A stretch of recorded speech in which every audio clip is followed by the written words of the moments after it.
Network is here. Hold no punches. I'm real revolutionary right now. Support this man, Black Media. He makes sure that our stories are told.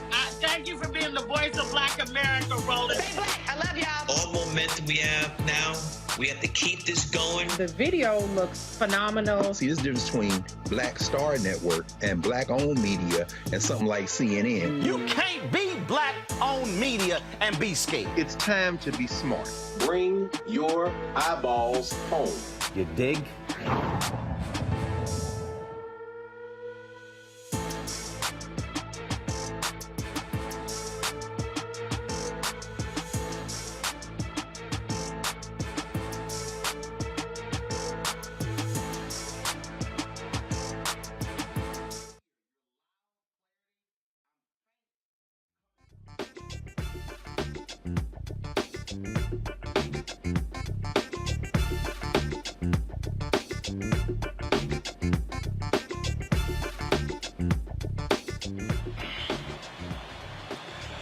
Today is Wednesday, April 27th, 2022, coming live from Los Angeles.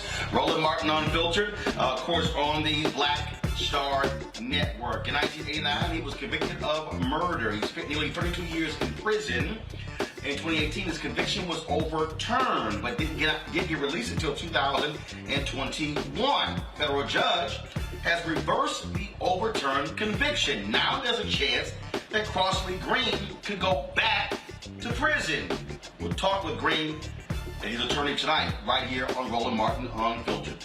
It took a 2-year investigation to reveal what many people knew, that the Minneapolis Police Department has a pattern of racial discrimination. We'll break down the findings that were released today.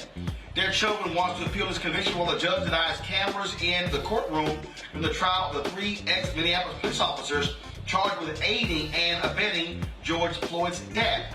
Students at a Georgia high school are protesting the punishment of a black teenager who slapped his white female classmate after she called him the N-word. He was suspended. She went back to class. And P.F. Chang's China Bistro as his first black CEO. We'll tell you who he is.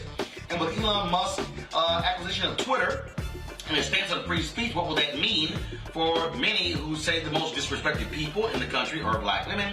We'll talk with Shireen Mitchell, the founder of Stop Online Violence Against Women, about that. Plus, in today's Tech Talk segment, a black company is helping small black businesses survive and thrive in today's economy. And the Justice Department gets indictments against folks who targeted Black Lives Matter protesters.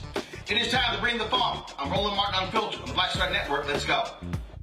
He's got it. Whatever the miss, he's on it. Whatever it is, he's got the scoop, the fact, the find. And when it breaks, he's right on time and it's rolling. Best believe he's knowing. Putting it down from sports to news to politics. With entertainment just for kicks, he's rolling. It's on Go Roll Roll, y'all. It's Roland Martin, yeah. Rolling with Roland now. He's funk, he's fresh, he's real, the best, you know he's Roland Martin now.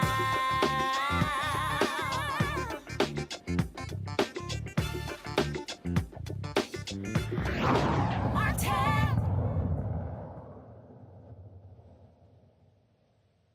All right, folks, it's always Florida. A 64-year-old black man was released from prison after 32 years. Now, an appeals court ruled his initial murder conviction could stand. Crosley Green was released from prison last year, and last month he learned that a federal appeals panel reinstated his vacated 1990 murder conviction. Confusing. Well, imagine if you're the one who was fighting for your life and trying to stay out of prison. Crosley Green and attorney Keith Harrison, a partner at Crowell and Morey, join us from Titusville, Florida. Glad to have you both here. So, okay, I'm just trying to understand here. So walk us through, Crosley, how we got to this point. You were convicted of a murder. What happened there? Give us the history. So I'll take that question in terms of, what happened here. What happened here was this is a case of a classic racial hoax where two young teenagers are out parking in an orange grove. There's a shooting, and a young lady says a black guy did it. And they picked Mr. Green's photograph out of a lineup, and he was convicted by an all-white jury. So it's a classic case of a racial hoax. But in this case, the two police officers that first got to the scene and found the young man bleeding, but he wasn't dead yet. He ended up bleeding to death, but found him, and they looked around based on their crime scene observation. They knew there was no black guy, but more importantly, they told all the investigators and the prosecutor that the girl did it. And they laid out the evidence that they saw indicating that Mr. Green was innocent and that they had the wrong man. And the prosecutor withheld this information, these notes, from the defense. It should have been turned over because it was evidence of innocence. It wasn't turned over. And in part as a result of that, Mr. Green was wrongfully convicted. A federal court ruled that he was wrongfully convicted. And then, as you indicated, the 11th Circuit has now reversed that decision and reinstated his conviction. So we're appealing to the entire. So what was the basis? So Keith, walk me through here. So what was the basis of the court overturning his conviction, and what did the appeals court say in reinstating the conviction? Well, the basis of overturning his conviction was that the district court found that this evidence of innocence, in fact, the district court said it could not imagine more material evidence than that the first police responders on the scene thought there was evidence pointing to someone else as the perpetrator. And that went to the heart, the very heart of the defense case here, which was, there was no black guy. And so that's what the district court ruled. The Court of Appeals, the three-judge panel of the Court of Appeals, basically ruled that those prosecutor notes identifying those two white police officers as defense witnesses didn't matter, that it was immaterial, that turning those notes over to the prosecution wouldn't have had any impact on the trial. And that's what the panel, the three-judge panel of the 11th Circuit held.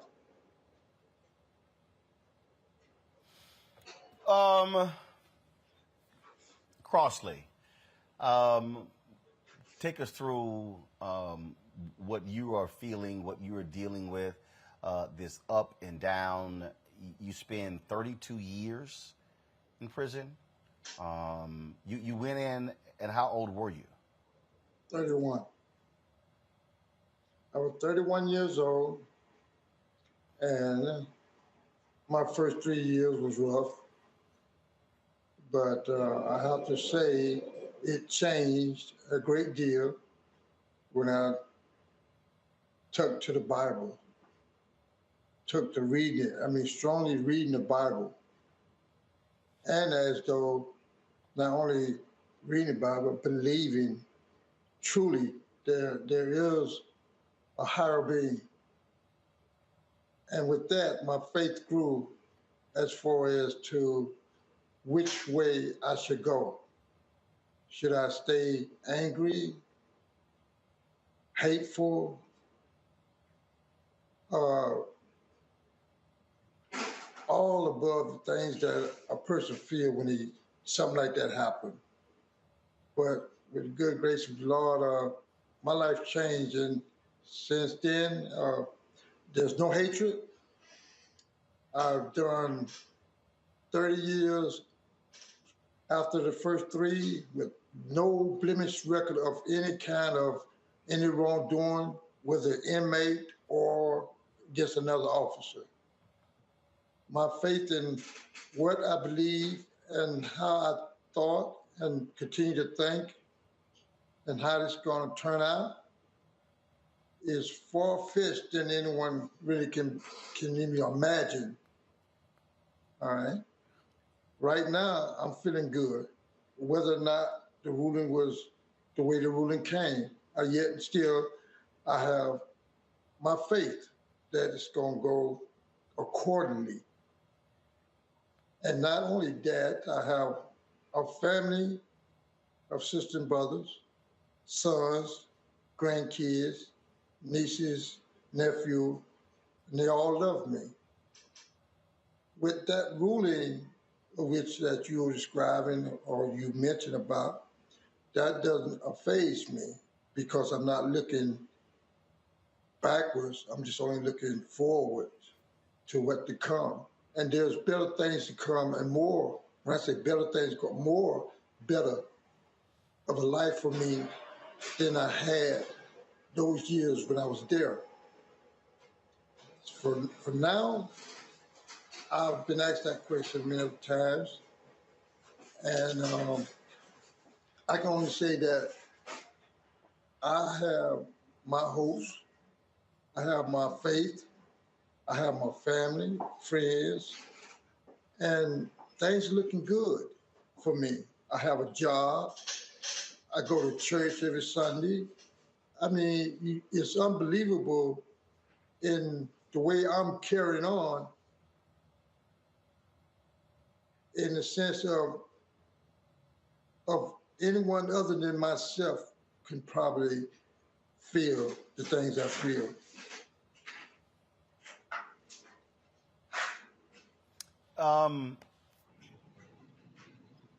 We've seen so many other cases like this around the country involving African Americans, mainly black men. Keith, what is the district attorney's office saying? Are they standing by this, saying absolutely send your client back to prison? Yes, that's their view. They already filed a motion to have him sent back to prison, and we were able to defeat that motion. But Roland, you're absolutely right. This is a classic case of, a black man being wrongly convicted. We took on this case pro bono for free because that's what justice requires. we have a really strong pro bono program. Julius Jones is another one of my firm's pro bono clients, and just another example of, from our perspective, what is, fundamentally racial injustice. The criminal justice system not working the way the Constitution requires. It is.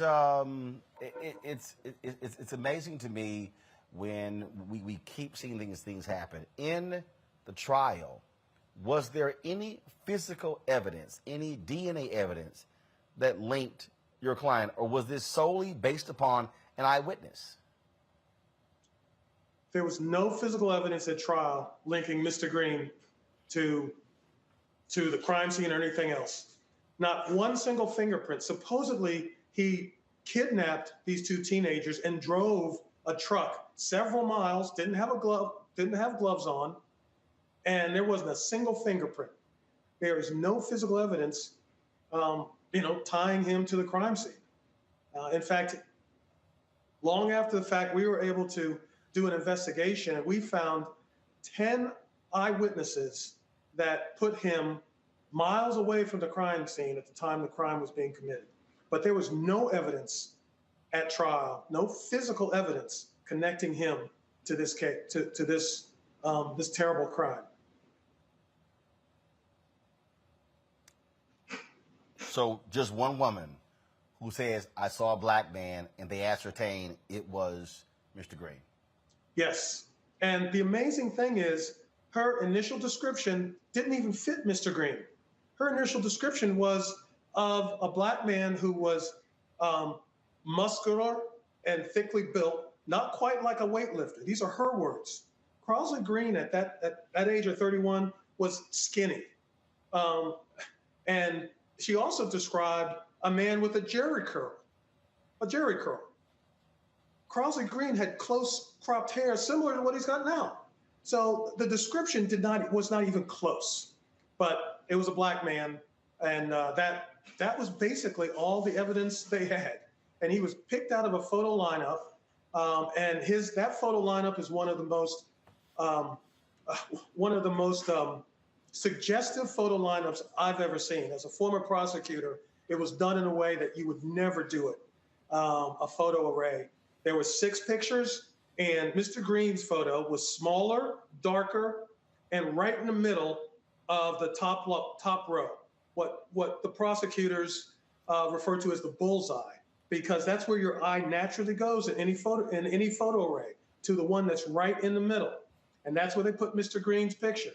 And then the police told the young teenager that the person that they believed committed the crime was in the photo array. And then when she picked out Crosley Green, they told her, yeah, you got the right guy.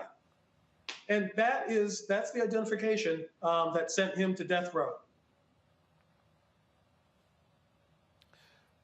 Crosley, final question for you. You talked about the love of your family. Are they fearful that this is not going to go your way, and you may have to go back to prison? That is a tough question for me to answer directly, because I don't want to say that they are and they ain't. I can only say that in my perspective, there's no fear with me, because like I said, I'm gonna always look forward. I'm gonna always look to be free. Hopefully that it will go my way. I pray, and only the good Lord don't send it that way. But getting back to my family, yes, they have their feelings about this, and I see it on them, and I try to talk to them about this and stuff like that. And, I'll just try to help them to understand wherever the good Lord put forth. I mean, that's it. Well, we thank both of you for joining us, Crosley Green as well as Attorney Keith Harrison. Thank you so very much. Roland, thank you for covering this important story. Really appreciate it. Thank you very much. I appreciate it.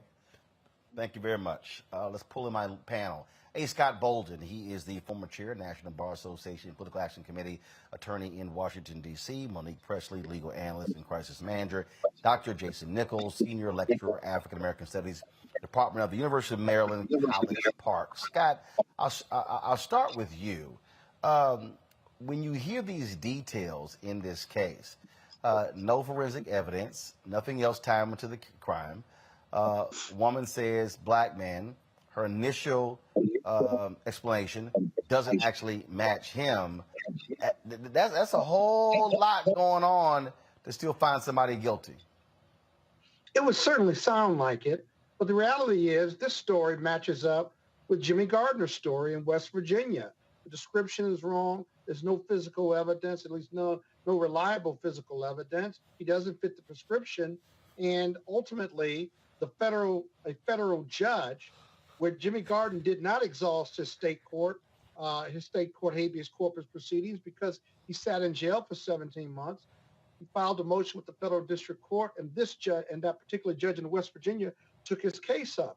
Here, you have a similar situation whereby the federal court of appeals has struck down what the federal court did. In reality, or at least in large part, as I read the case, was because the issue of this evidence not being turned over, what we call Brady, the exculpatory material, had not the arguments had not been exhausted through the state court habeas corpus process. You got to go through the state habeas corpus process, and when you exhaust those remedies, then you get to go through the same process of the federal court. The federal court doesn't have jurisdiction unless you exhaust the state court habeas corpus piece. So I don't want to get too far into that, but the reality is, it's very unfortunate. This is an elderly gentleman. I know Keith, his lawyer. He was a prosecutor in Manhattan when I was, a very fine trial lawyer, criminal and civil. And so we ought to keep looking at this case to see what happens, because he's been out for 4 years. Remember that. Going back into prison at his age could be completely detrimental to his well-being. Monique, as I said to Keith, we've seen just so many of these cases in the past, and it still just sort of boggles the mind when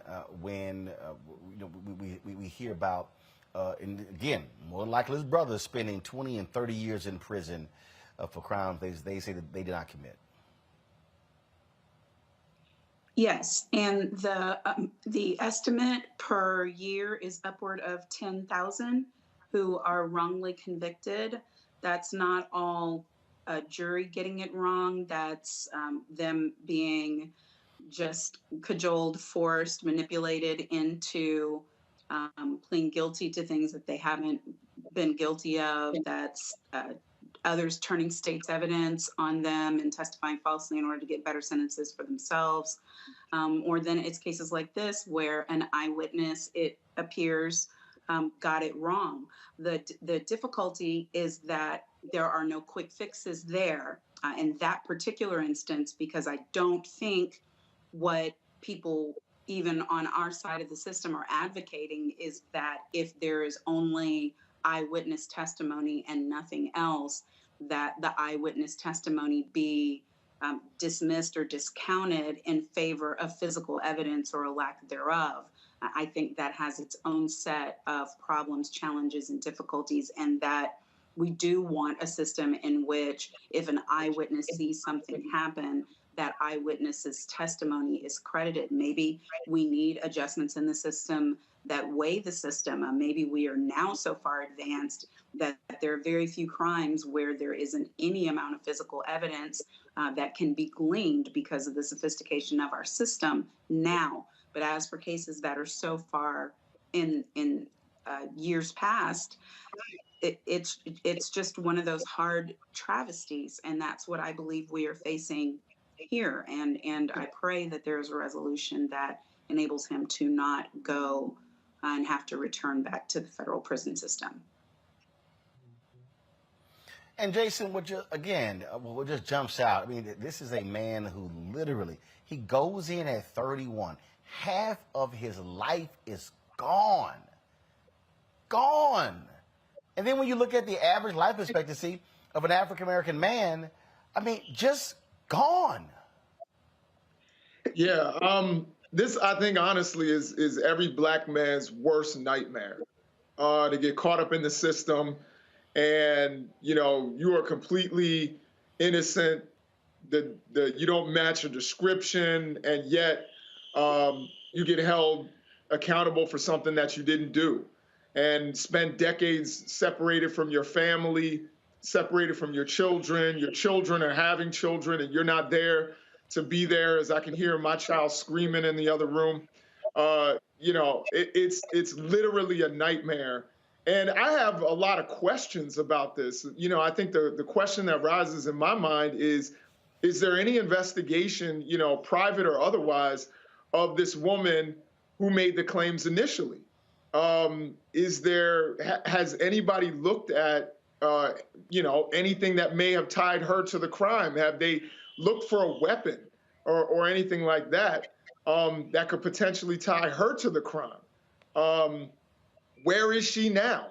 And if he's able to get another trial, could they bring her in and examine her, cross-examine her? I'm not a lawyer, but it seems like if the attorney, from what I read, the district attorney who initially withheld the evidence is saying that they got it wrong. These two police officers said they got it wrong, and we're pointing towards this woman. And I'm wondering where she is and if she can answer some questions. Well, when you hear people get it wrong, that's easy to say, but when you lose half of your life sitting in prison, that's a bitter, bitter pill to swallow. All right, folks, we're going to follow this case, see what happens next. Got to go to a break. We come back. Hate crimes charges filed by the Department of Justice against a man who targeted Black Lives Matter protesters. We'll tell you about that. Folks, if you're watching on Facebook or YouTube, be sure to hit that like button, that share button. We want to hit 1,000 likes before the hour, so please do so. And, of course, download our Black Star Network app, available on all platforms. We broke that. Of course, our newest Rolling with Roland interview with Guy Torrey. You don't want to miss that hilarious interview. We always cutting up. You can see it on the Black Star Network app. Android phone, Apple phone, Android TV, Apple TV, Roku, Amazon Fire TV, Xbox One, Samsung Smart TV, and of course you can support what we do by joining the Bring the Funk fan club. Every dollar you give goes to support this show. We are here. I'm here in Los Angeles because we are going to be covering the Rodney King. The 30th anniversary of the Rodney King riots are taking place. That's on Friday, and so that's why we are here. And so we would love for you guys to support us. Checks or money orders, P.O. Box 57196, Washington, D.C., 20037-0196. Cash App is $RM Unfiltered. PayPal is R Martin Unfiltered. Venmo is RM Unfiltered. Zelle is Roland at RolandSMartin.com. Roland at RolandMartinUnfiltered.com. We'll be right back. When I first moved to LA, me and Joe lived together. Right? And that was a big blessing because I didn't have to worry about paying rent. Out here struggling, doing my thing, and that was a big, big help. And then when I moved out, I think that's when I saw the division because I think Joe felt like I didn't need him anymore. Right. And it wasn't that. It was like I'm a grown-ass man, two grown-ass men. But actually, that is true. You don't need him anymore. Right. When you grow up, first of all, when you grow up, it's like, hey, you help. And this time you get your ass out the house and go do your own thing. Right. He didn't want me to move out. But I'm like, you know what? At the time when I moved out. I mean, what? Were you paying a light bill? I wasn't paying anything. And I said, you know what? I need this responsibility. It's going to make me work harder in my career if I know I got rent to pay, I got bills to pay. I was paying a cell phone bill. That was it. Right. No, but Joe was treating me like a little butler. Because I'm telling you, I was like Benson. I'm telling you, man. Please fetch me some water. He was using Jedi mind tricks. Yo, man, you still make them good grilled cheese sandwiches you made when you were little? No, you don't. Next thing I'm at the stove. Flipped it. And then it dawned on me, he did trick me again. Got me again.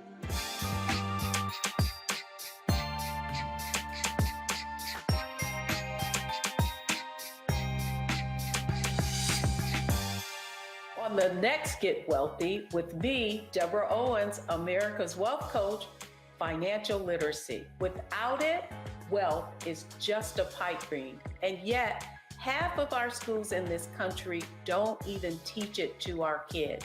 You're going to hear from a woman who's determined to change all that, not only here, but around the world. World of Money is the leading provider of immersive financial education for children ages 7 to 18. We provide 120 online and classroom hours of financial education. That's right here on Get Wealthy on Black Star Network. Hey, what's up, y'all? It's your boy Jacob Lattimore, and you're now watching Roland Martin right now.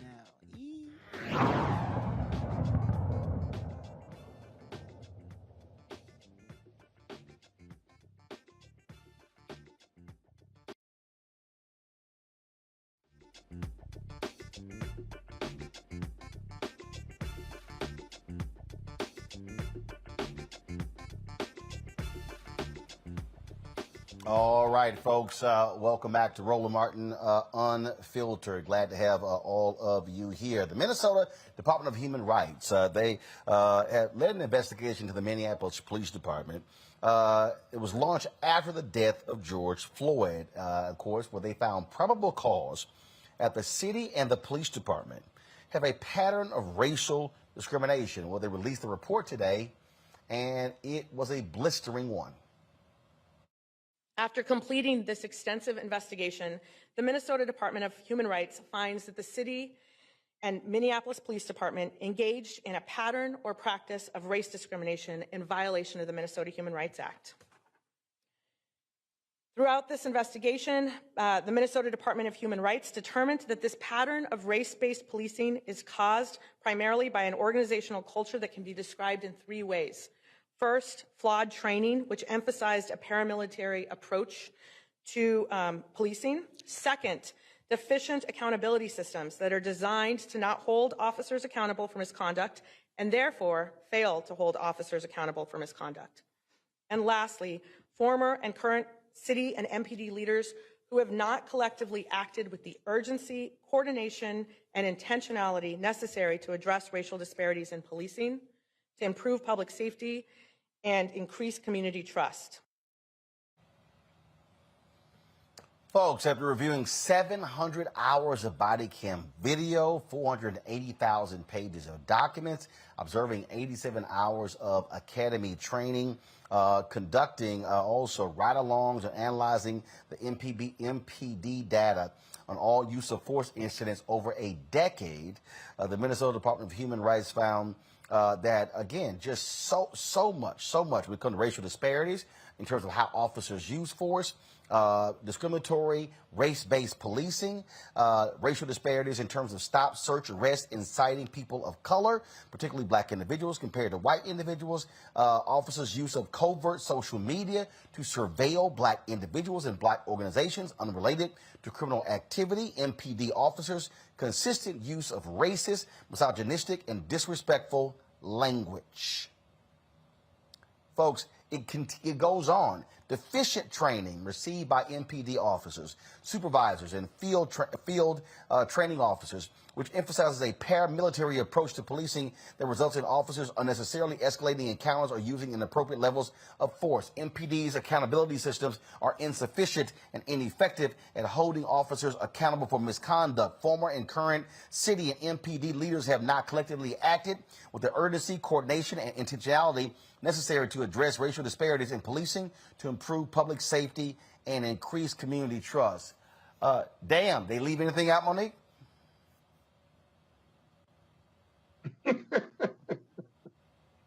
We can't hear you. No, they didn't leave anything out, and that's hideous. They need to be under a consent decree. The only thing I could think was twofold. One, as it is in Minnesota, so is the nation, first of all. And then second of all, God knows how many people are currently incarcerated, died incarcerated, or died as a function of detainment and arrest who were the victims of this discriminatory practice and procedure of this police department. You know, Jason, that just sounds like a whole bunch of thugs on the police force. Yeah, to me, it sounds like Baltimore in 2015 when we saw the DOJ did their report and they reported very similar things. It sounds like deficient training and lack of accountability, all of the things that were in the report that are happening around the nation. As Monique said, I think she's absolutely correct that this is not limited to this one place. We know that things here in the state of Maryland, we have Leo Bohr, the Law Enforcement Officers' Bill of Rights that keeps them from being accountable even when they sometimes harm and kill people. This is something that needs to be fixed nationwide. And I'm glad that Minnesota is, you know, their Human Rights Department is actually stepping out there and showing what's going wrong. But I hope that other cities follow suit and we start to see these changes, you know, some big changes start to be implemented, because we've known this, Black people have known this for decades. And we saw the DOJ proved it in cities around the nation, you know, 5-10 years ago. And now it's, you know, on full display again. And we still haven't made the changes, the necessary changes to keep people safe. And of course, the answer to everything, Scott, the answer to everything is just give more money. That's the answer. You know, Roland, I agree with my colleagues, but let me show you how invasive this is. I was listening to that report and I was thinking to myself, duh, tell us something we don't know. We got at least 3 cases in Minnesota of police brutality of Black people. Now, you take that report, the top 50 cities or the top 50 police departments around this country, right? Do the same investigation. You'll find the same results of that, right? And the biggest question in all 50 of those states will be, now what? What are you going to do with this agenda? What are you going to do with this data, right? It is going to be as hard as hell to implement those recommended changes. You can do it legislatively, you can do it administratively, you can do it culturally, right? But it's not going to happen because the police culturally and practically and politically are there to keep us safe. People want to feel safe. They're more than willing to live with the abuse. At least people that don't look like you and me will live with those mistakes, if you will, or those problems in order to feel safe. And the politicians, right, who fear the police union coming out against them, is only going to do so much to keep them accountability.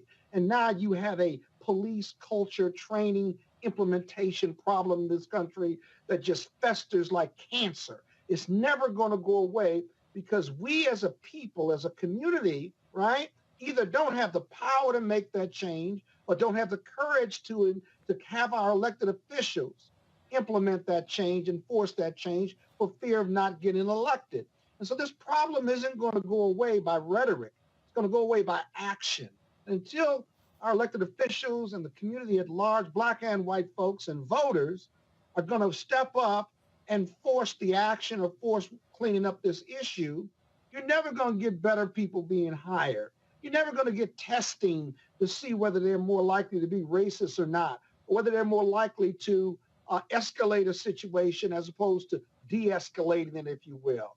You're never going to get police officers if you don't require them to have at least 2 years of college. All the reforms that we know about simply aren't getting done. And so basically America is going to live with this problem because the police force, paramilitary or otherwise, keeps us safe. I'm not saying it's right, it's dead wrong, but we're willing to accept this in America until we're not. Can I say something? Go right ahead. I mean, Roland's probably distracted now, but go right ahead. Oh, Lord. Okay, so here's the thing, and I'm going to try to say it without seething. There was this piece of legislation called the George Floyd Justice in Policing Act, and it passed through the House where it was authored, and it died in the Senate. So when I hear things like this about, first of all, many of the things that were wrong and are probably still wrong with Minnesota could have been addressed. Uniform training standards, education standards, sensitivity training, ending of bad policing practices like chokeholds, the notion that a police officer has a record the same way as a criminal does, so you can't go from one jurisdiction where you kill people and where you brutalize people and move to a neighboring county and get rehired. There would be a database to fix that. So many other things that were in this legislation. And Lindsey Graham, I'm talking to you. Tim Scott, I'm talking to you, because everyone who continues to die because of the refusal of the Senate to do its job and keep us safe, and leaving the job to paramilitary forces that are filled and laden with white supremacists and white supremacist ideology and power ideology that cares only about those who have affluence and leave the poor to languish, the poor who are desperate for survival.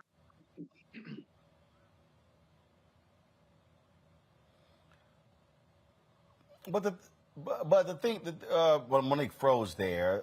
The thing that really jumps out at me here, Jason, is that you don't have political courage.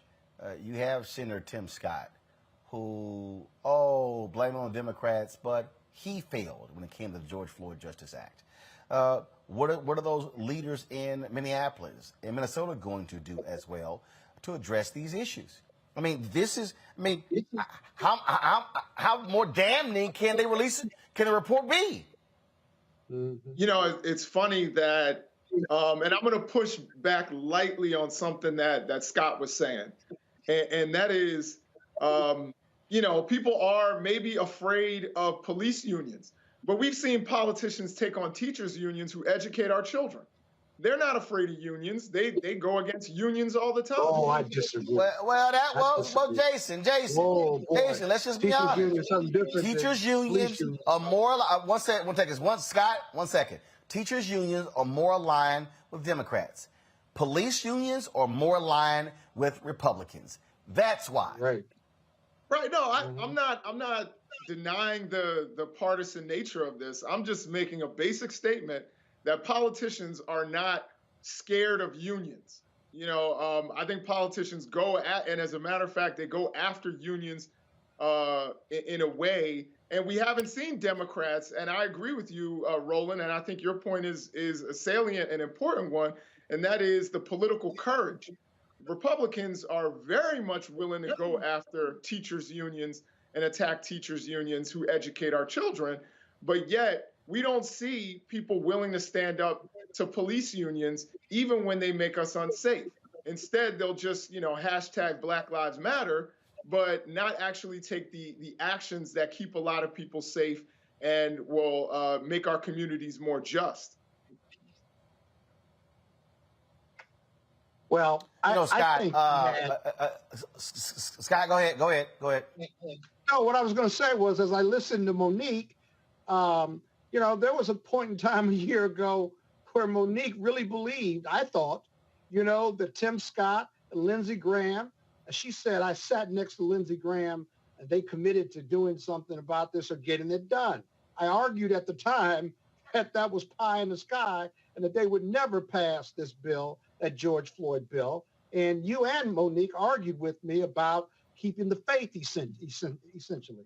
These Republicans are not interested in this. That's part of the political courage. Whether you're Democrat or Republican, I still say they don't want to take on the police union or their constituents because culturally, the police keep America safe, keeps white America safe. And if you mess with that equation in any way, shape, or form, it's going to cost you votes and cost you popularity. Until this becomes an American issue in the eyes of white America, this is a black issue. police reform, Black Lives Matter, and stopping police brutality and racial profiling and racial violence against people, by Black people, by the police in our community, this is going to be a Black issue. And as long as it's a Black issue, real or perceived, white America wants no part of it. And yet we as Black people need white America to stand with us against this, or they're standing.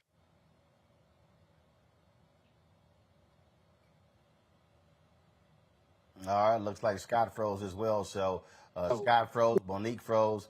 Looked like Jason's the only one with the non-cricket Wi-Fi. So Jason, you get the final word. Yeah, no, I agree with what Scott was saying before he froze. I think it's something that we need to look at as a human issue and a justice issue. And, you know, Tim Scott didn't want to get rid of qualified immunity, and that's why the bill failed. There are people who pretend, I think Scott was right if that's what he was arguing months ago. And there are people who pretended to be concerned, and then, you know, they sank the deal over something that was really important and was fundamental. I think that, you know, if we really want change, I would debate the idea about safety and who's kept safe, but I think that is certainly the perception. I don't think that police reform is anti-police, because I know a lot of police executives, the ones I know here in Maryland, want police reform. They want accountability because they know that accountability and that responsibility that comes with it comes public trust. And policing gets a whole lot easier when the public trusts you. So there are a lot of police officers out there who actually want these kinds of reforms and need these kinds of reforms in order to do their jobs better and to get the trust of the public. And but if that's true, why do we have so many racially biased killings by police officers, Black and white, against our communities then?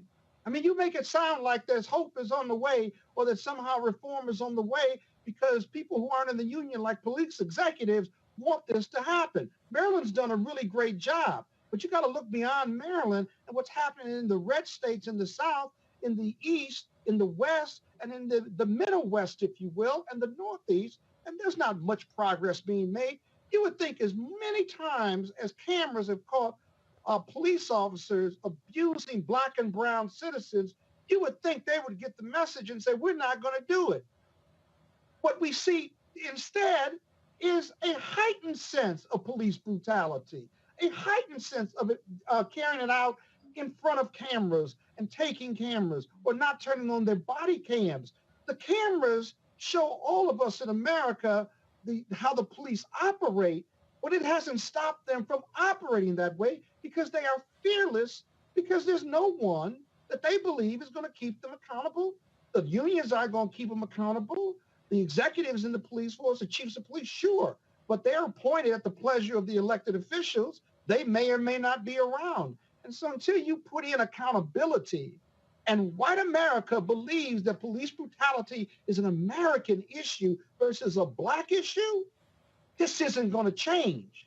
Black people need to be protecting themselves at all costs. When the police get behind me in whatever city I'm in, I start making lefts and rights. You know why? Because I don't want to deal with the police. I don't want to be an accident or a mistake, despite my professional success and despite my law degrees. I don't want to be a statistic. I don't want Roland to do a story on his commentator who was stopped and arrested or beat up or even killed by the police. That's a possibility for me as a Black man in this country and for the three of us that are on this call. And if you don't believe that on a daily basis, right, then you are trying luck. You're throwing the dice. I stay away from the police because I don't want to be a part of their mistakes or their brutality because of the color of my skin. I'd rather be around them because of the content of my character, but that doesn't exist in the eyes of the police in most of America. Yeah, I agree with that. And the one thing that I would add to it is I don't think Maryland's done a particularly great job. I think that there are a few executives here who actually do want accountability because they realize that they have to operate with public trust. Not enough. It's not enough. Yeah, no, I agree. And that's where we're in agreement. I think there are a lot of people around the country and even in my state who aren't taking those steps, who don't want those things. And, you know, not to mention sheriff's departments. And again, I'll just do one plug is you and I, Scott, both do political commentary. You know, I think it's important for us to remember that your sheriff is an elected position. So I think, you know, voting, the importance of voting, you know, is there. Your DA, who holds these people accountable, if they commit crimes, that's an elected position. So we need to remember that we do have some power in this situation, not as much as we should, but we do have some power to bring about some level of accountability.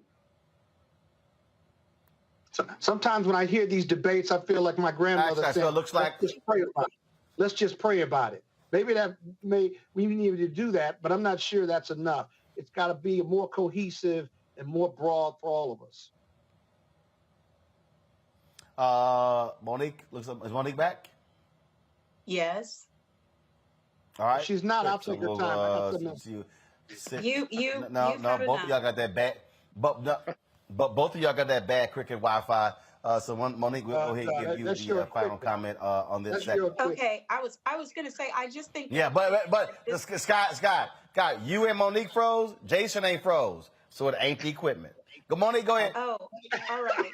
I don't know at what point I froze, but my point in what I was saying about the George Floyd Justice and Policing Act is that we do have the power. My point wasn't just Lindsey Graham pox on your house and Tim Scott 15 poxes on your house. My point was that with our votes, with control of the Senate, we have an opportunity through federal legislation to make the changes that need to be made. And we have the will of the legislators who we have elected in the United States House of Representatives and many in the Senate in order to get something done. That is up to us. And as was also just said, local elections are up to us. What else is up to us is to inform the people who follow us and that's why I thank you, Roland, for not just having these shows and covering these topics, but giving us an opportunity, which I believe is a responsibility, to let people know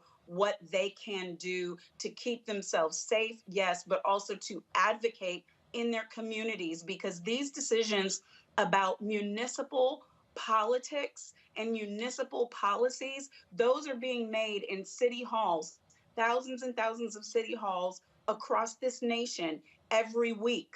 The police department procedures can be changed with a stroke of the pen by city councils or in strong city manager form of government by city managers. So if you're not voting for your city manager, if you're not putting up candidates, if you're not voting for who becomes sheriff, if your city manager or your mayor is the person who appoints the chief, those are all things that can be changed by you. If you're in a city and you've only got, 20,000 people, you can decide who the mayor is. You can decide these things. In my hometown, in my home county of Galveston County, there have been more per capita killings in Galveston County in between the Lamarck and Texas City area than in some major cities. It is a crime capital. And you can walk practically from one side of the city to the next. So that is where we need to turn our attention and our power, because people who do not have the resources, do not have the education, do not have the know-how, do not have the backing, are dying daily. And I don't want to be part of it by just pontificating about it. We need our asses on the streets doing something about it so that people can understand we have more than mouth on this. I'm willing to put body on the line, money on the line, brain on the line, career on the line in order to get things done. So that's just my personal commitment. That's why I do the work that I do. That's why I show up wherever Attorney Crump asked me to show up. That's why Roland dropped everything and came and showed up in Podunk, Texas City and covered a rally because a Black woman was dead in Baytown, rather, and Pamela Turner, who died at the hands of law enforcement while screaming that she was pregnant. These things are happening every single day, and we each can do something about it. All right, folks. Hold tight 1 second. Going to a break. We come back. We'll talk about, again, a man who was targeting Black Lives Matter protesters now being charged by the federal government. We'll tell you about that. And we'll got lots more to cover. right here on Roland Martin Unfiltered, broadcasting live from Los Angeles on the Black Star Network. We'll be right back. I'm Dr. Jackie, and on a next, A Balanced Life, it takes a village to raise a child, and truer words have never been spoken. If you're raising a child, you know that it's a blessed challenge like no other. Even more so if your child has a disability. We'll talk to parents and our expert panelists about the best way forward for your child to help you maintain your own sanity on a next, A Balanced Life with Dr. Jackie on Black Star Network.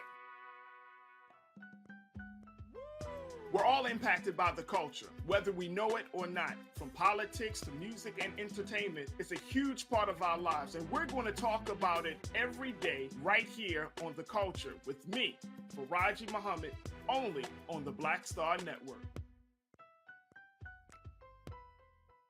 Hi, I'm Teresa Griffin. Hi, my name is LaToya Luckett, and you're watching Roland Martin Unfiltered.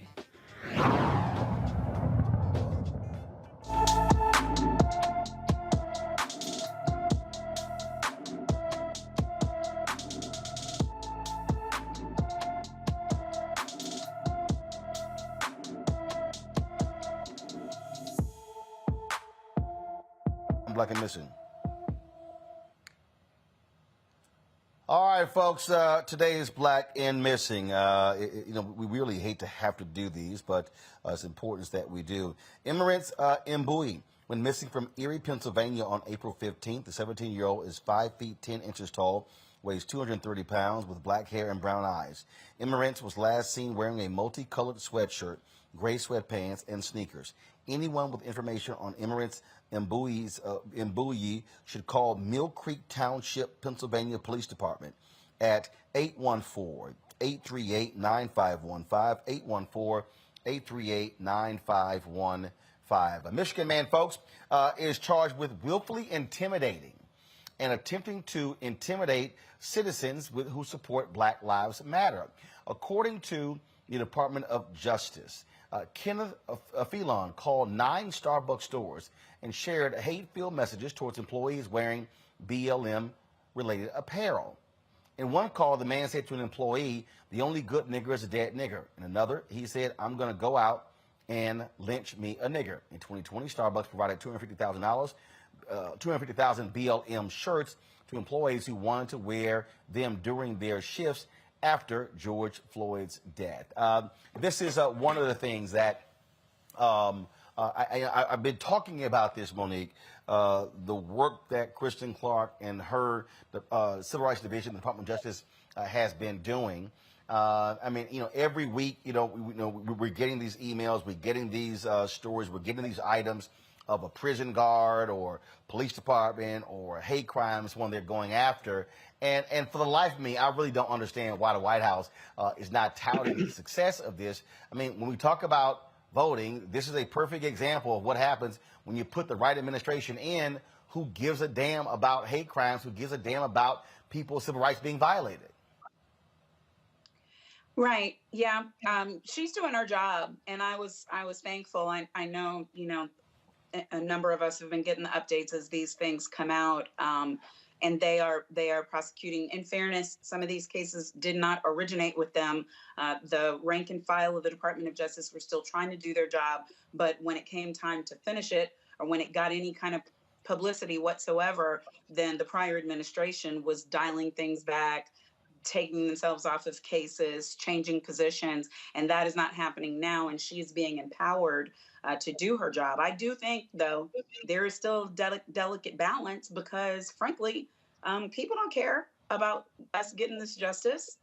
And so whatever amount of justice she's able to get for us without the high beams of supremacy and hatred and racism rearing its head to try to thwart this administration and keep them from being in office, I'm okay with that. I'm thankful that she's doing the job that needs to be done. But Jason, here's why I disagree with that. I think people do care, but you also have to establish the narrative. You've got to let folks know. You've got to be, and it's interesting, as I've watched the daily press briefing, as I've watched what they're focused on, they haven't actually focused a lot on this type of work coming out of the DOJ's Civil Rights Division? Yeah, I think that they definitely need to publicize things a little bit more, publicize the work that they're doing. I think you and Monique made a great, point that they are doing good work. But what the narrative that I see oftentimes, through social media is that Joe Biden, for example, is not keeping his promises to Black communities. And of course, there's certain debates where, maybe that holds some water. But when people say nothing has been done, it was kind of like the narrative that came out with the Obama administration, where there was this big narrative amongst the Black left that Obama didn't do anything for Black people. And that was oftentimes not challenged because a lot of what was being done was not being publicized. So, Democrats, I think it's well known that Democrats have a messaging problem. They've been doing poorly at messaging this entire time. I've been shouting that there are a lot of accomplishments of this administration, regardless of how you feel about them as a totality. But they have a lot of accomplishments, and they're not doing a very good job of touting what they're actually doing and letting the world know and letting the communities that support them on election day know that they're actually there working for them. And that's going to hurt them, in 2022 and maybe beyond. Roland, it's always damn, Scott. Hold up. If everybody knows they got a messaging problem, when the hell they gonna figure it out? Well, they need to send you a contract. Help them with their messaging issues. You've offered to help them before in prior lives, but that's another debate. Here, let me tell you what's scary about this story. I agree with what my colleagues have said. Let me tell you what's really scary about this story. This defendant, right, is no skinhead. He was a trained, retired optometrist, right? Part of the professional medical field. And he was, whether he was crazy or not, he clearly had deep racist views about Black Lives Matter. He not only attacked these individuals for wearing Black Lives Matter T-shirts at Starbucks, but he went to Starbucks and Walmart and Target and left nooses nearby. I mean, he's a one-man racial wrecking ball, if you will. And the only penalty he's facing is a year in jail and I think a fine for all of that. What's scary is not only that he's only facing a year, but more importantly, that someone like that of a professional medical field is part of racial hatred and prepared to manifest it, right? With no fear of either getting caught or being put in jail for a long time.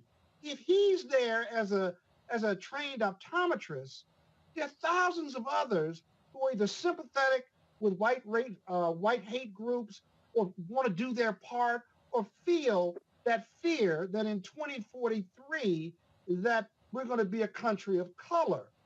The Civil Rights Division of DOJ has their hands full, but whether they have a messaging problem or not, I want them focusing on those sleeper cells and those individuals who are sympathetic or willing to act on their own as white terrorists in this country.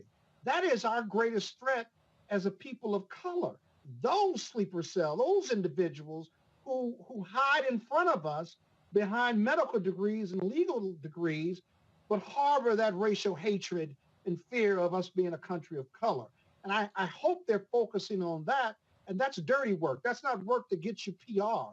You get PR on this, but that's the real threat to Black America.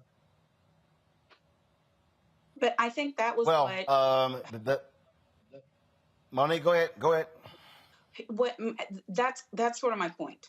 I don't disagree that our community needs to know that our government is doing what it should for us and that the executive branch needs to ensure that we know it. Mainstream media picks and chooses, cherry picks by way of salaciousness, entertainment, etc., whether they are left-leaning or right-leaning. As far as I am concerned, there's not a level hand for getting the news out there, especially the things like this in the area of civil rights and advancement of civil rights and advancement of enforcement of the laws that protect us in that area, discrimination laws laws against hate speech, etc. However, the other part is also true.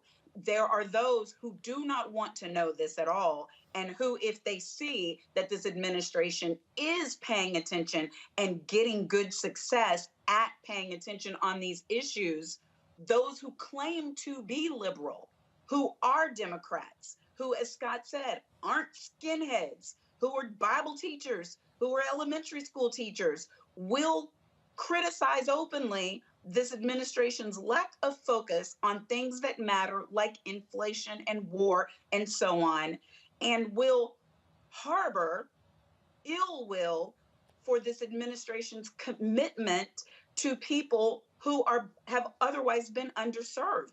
So I think that there has to be a balance where I tell people every day on my show, whitehouse.gov is free, y'all. You can see every single press conference that Jen Psaki does. You can read the readout if you missed the press conference. You can see every single act that's being taken by the executive branch every day since day one over a year and a half ago. It's all there. All you got to have is Google. The same way they're watching this show right now, they can be really informed about what our government is doing. It's there for the having.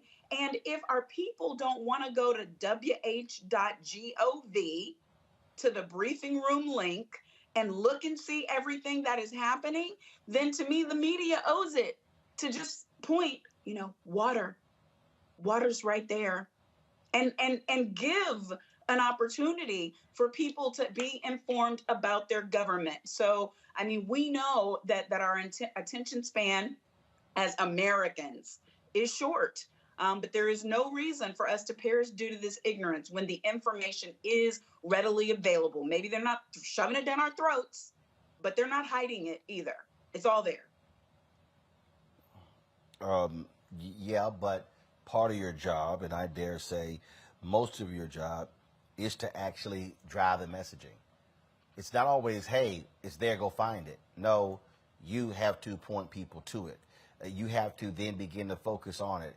Begin, again, if I'm the White House and I'm seeing what they're doing in the DOJ, I'm actually making sure at least once a week I'm having a significant part of the White House press briefing focus on that, pushing that, driving that. I'm just saying, I kind of think it might help, especially when you look at polling numbers, when you look at what people are saying right now with regards to poll numbers and what the election is looking like for November for Democrats. And so I think which is us. You saying use it'll everything help us, right, Roland? You're saying it'll help us because if Joe Biden don't get elected, Joe Biden's going to run off into the sunset and be fine. If Vice President Kamala Harris does not Kamala Harris, she's good. If the Democrats, big D Democrats, end up losing power, it's us.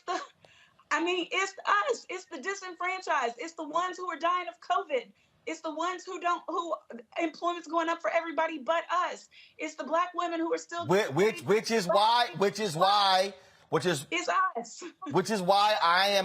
is why I'm making it clear this White House and the DNC and all of their ancillary groups must do a hell of a lot job better because, they're getting their ass kicked on messaging. They are. And so there's nothing worse. There's nothing worse than doing a lot of great stuff and you don't tell nobody. You know what? I'm sorry. It is. Here's the deal. Donald Trump was an absolute idiot, a narcissist. He was evil, but you know what? They knew how to pat themselves on the back. They knew how to sit there and tout their stuff because that's how people get the information. They do. Because they care about winning. They don't care about doing. Jason, go. They only care about Jason, power. go. These people. Jason, Monique, stop. Jason, go. Yeah, I think one of the major things that the Trump administration did really well, and Donald Trump himself, was also to feed his base, to get his base excited, to make it seem like he was working for them. And that's what I think this administration is not doing really well, And I'm seeing it, you know, with the black people that I see on social media. They don't feel like this administration is working for them. And it's not saying that they're not. It's saying that they don't know, or and I understand Monique's point that the information is available. But I think if you want to win elections, you have to go and it is your responsibility to let people know what it is that you've done, what it is that you've accomplished. You know, if I want to be, you know, a commentator on the Black Star Network, I'm going to let Roland Martin know, hey, this is the work that I've done in media. This is the commentary that I've done in other places, because I'm looking to get that job. And if you want your job back, or you want to maintain your job, or you want to gain seats in Congress, you've got to let people know what you are doing for them, particularly have your base excited. And right now, as you pointed out, the poll numbers are down. You know, you can say it's our responsibility, but I think one of the things, if you want to get elected, you've got to go and reach out to people. That's part of campaigning. And part of it is showing that when you're in the position, you're doing the job. And it seems like they're doing good things at the DOJ. People don't know that. You know, people aren't hearing that. All they're hearing is Trump isn't being held responsible for some of the things on January 6th. The DOJ is not doing what it said it would do. So tell them and show them what it is that you are doing, and what it is that you are doing for your base, and for particularly the base for the Democratic Party is black people and black women. They're just not speaking good of black at it. women, I'm sorry, Scott. Well, here's the deal, Scott. If you're not good at it, go find some people who are. Yeah, but our futures are at stake. I mean, if you can't right, get the voting right passed, if you can't get that passed, because that's going to help you, whether you black, white, yellow, or brown in this country, you don't get it passed, you're not going to lose the midterms and beyond because of the Republicans. You're going to lose it because your base isn't going to come out and vote for you because you haven't done a damn thing for them, real or perceived. Even if you've done a lot for them, if you can't market it and you don't do the big stuff that we know about, then you don't deserve to win in the midterms, right? And we're in a world of trouble with the House and Senate if it goes Republican and then we lose 2 years later. It's going to be a long road. I'm going to tell you, long road. And it's going to happen. I hope I'm wrong. It's going to happen. And when it happens, we're going to be on your show talking about the Democrats, and woe's me with the Republicans. We did it before under Trump. We were there when Trump won that night. Well, Jacked up night. and that's why we'll be saying, hashtag we tried to tell you. All right, folks, you talked about, speaking of black women, but there's been a lot of chatter this week after Elon Musk announced that he was buying Twitter for $44.5 billion. And a lot of people are concerned because he's been talking about free speech. He doesn't like people who are being blocked and banned from Twitter from their comments. But there are others who are saying, oh, my goodness, this is going to unleash the bots and the trolls beginning to attack people, especially African Americans, but especially black women. My next guest is Shireen Mitchell. She's the founder of Stop Online Violence Against Women. She joins us right now. So, Shireen, what concerns do you have when you see the comments being made by Elon Musk in terms of what he wants Twitter to be when he is the owner? Yeah, so thank you for having me. But ultimately, at the end of the day, like, I find this really challenging that people don't even understand that his version of free speech versus what the First Amendment actually is, which is about Congress.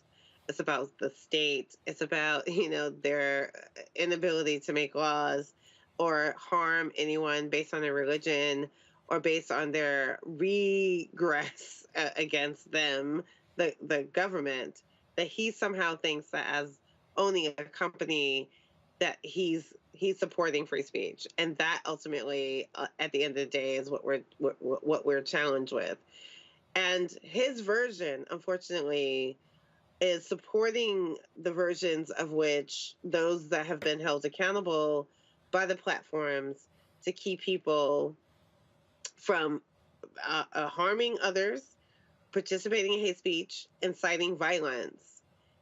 His version is that is not as important, and that becomes a problem. That's what we're working towards, and that's the conversation that we're having, because now if Elon actually owns Twitter, he himself will ban or block people, sorry, not ban, but block people who disagree with him.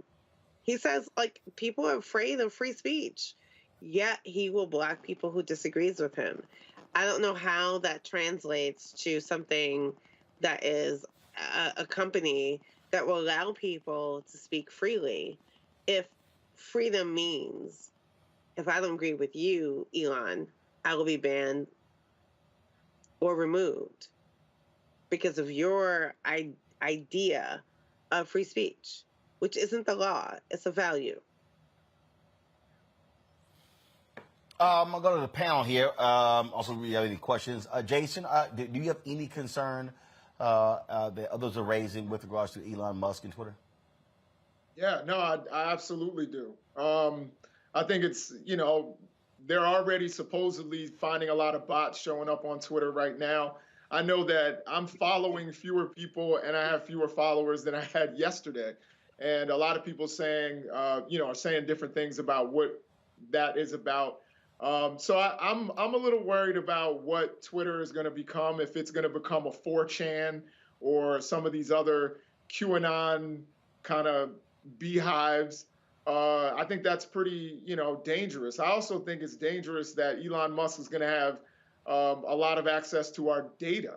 I think that's also a big concern, that this cent billionaire is going to have this much power over public dialogue and public discourse, and that he's going to have access to our data.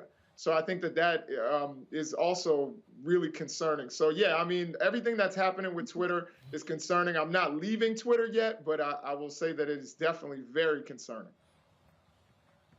But, Shireen, here's the whole deal. You got a billionaire who has access to all of our data with Facebook and Mark Zuckerberg. You got billionaires with Google who have access to our data. I mean, I get the point people are making, but is Elon Musk truly the boogeyman compared to other billionaires with access to our data? So here's the challenging part, does he have separate data now and access? He was targeting people. Does that mean that he now has access to the individuals that he was targeting? So we're having very broad conversations about this. No, when you say he was targeting people, hold up, Shireen, when you say he was targeting people, no, explain that. How was he targeting people? Oh, he was basically the people who basically said, you came from your upbringing that was an apartheid state in South Africa. That's how you got your wealth. And the people who were saying that is how you got your wealth, you didn't just come up from, your bootstraps, that it had everything to do with that version of harming Black people while doing that. And he's going, yeah, those people need to be removed off of Twitter. And those people who spoke up about that in those moments had, been removed or banned from Twitter. It is very yes. So he when people disagree with him, he'll block them. He will do all these other things. And some people have participated, i.e. Twitter, and removing those people who are challenging him, even about his upbringing, the way in which he's trying to revision his own personal narrative. Free speech means that they get the right to also challenge him about his false narrative as well. If he wasn't willing to do that before he took over Twitter, that means right now we have to worry about what that means going forward. All right. Monique, comment or question for Shireen? I don't know that tracks. I think that what a person does with their own Twitter account, if somebody says I was born of Aryans, and that I'm not really Black, I'm whatever, they would immediately be blocked. I don't know, it would be a lie to me, so I would block them because I don't listen to people spread hateful lies, personal attacks against me, so goodbye. But that doesn't mean that for the Twitter platform that someone doesn't have a right to say things that are not within those delineated things that you can't say, hate speech, et cetera, et cetera. My concern is actually the opposite. that he's going to let in again the xenophobes and misogynists and the hate speech and he's going to have a transparent to non-existent line about what should not be peddled by way of content. And so that's why I was glad for the European community to speak up at least yesterday and say that he's going to be subject to the same rules as an owner, whether it's a car company or whether it's a social media platform. And we'll see how that plays out. I think ultimately some of these battles are going to end up in court, and maybe we will end up with regulation because of this. But again, that depends on our vote. The guardrail, what Monique Scott, said. question or comment to Shireen. Scott, question or comment to Shireen. Go ahead. Shireen, but isn't that the guardrail? The European regulators, the U.S. regulators. I mean, if it's a free-for-all under Elon Musk's ownership of Twitter, then, he's dealt with regulators before. That's going to bring the regulators out. That's going to bring Congress out. And more regulation that he can't control will cost him time, money, and resources if he's not careful and a responsible owner. You can see the regulators and the legislators in the U.S. clamoring for this. They just don't understand technology and Twitter and Facebook, at least to the degree they need to. But you could see that if it's a free-for-all under Elon Musk, that's going to accelerate some type of regulatory component that's going to cost him money. I think that's the guardrail, and I think in protection of his investment is going to require him, if not tone it down, to be a sensible owner.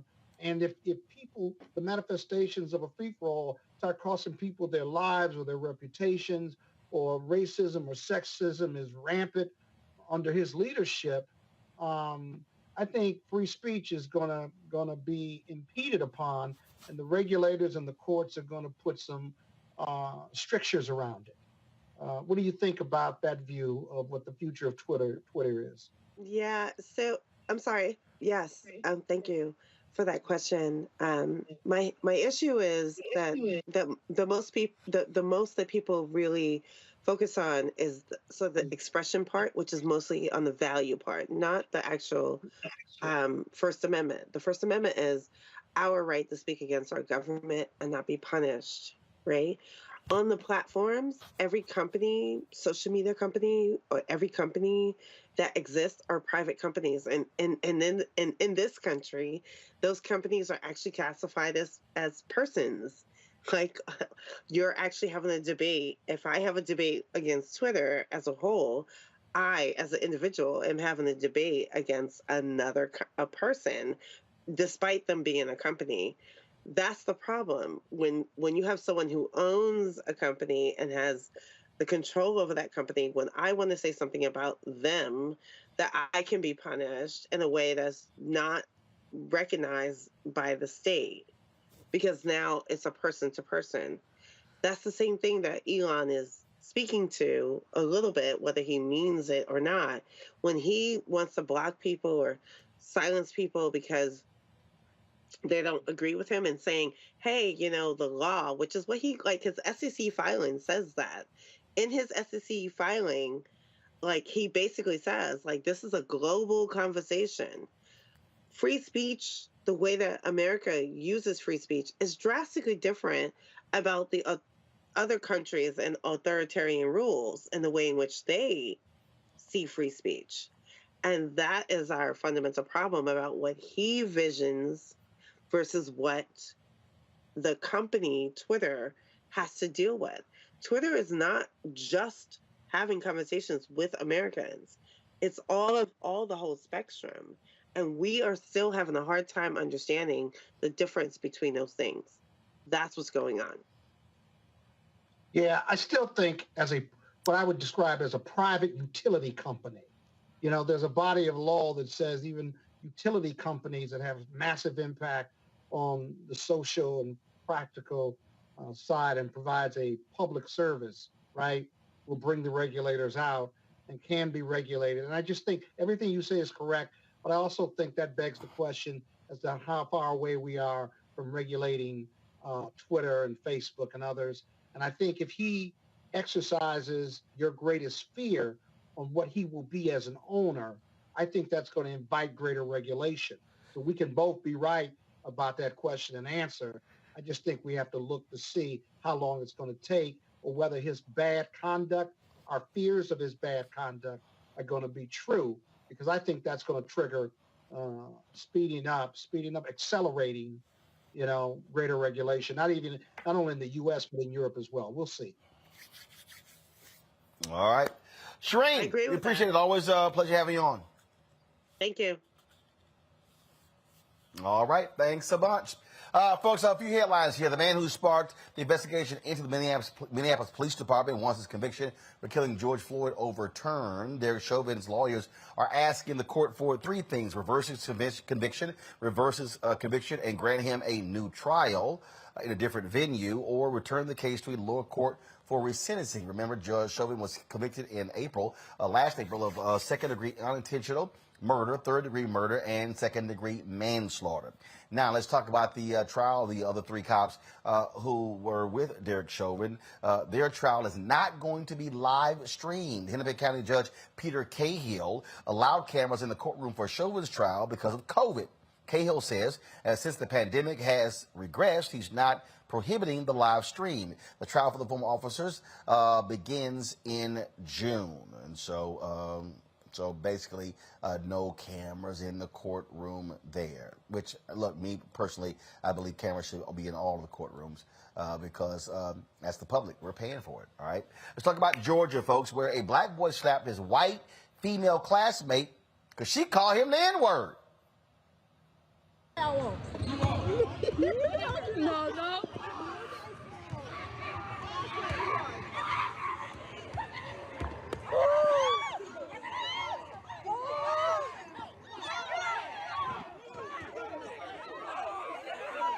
So, the black student got suspended for smacking the white girl, while the white girl did not face any punishment for using the racial slur. Black students at the Henry County High School organized a rally supporting students facing racism. Parents say this is an ongoing problem at the school.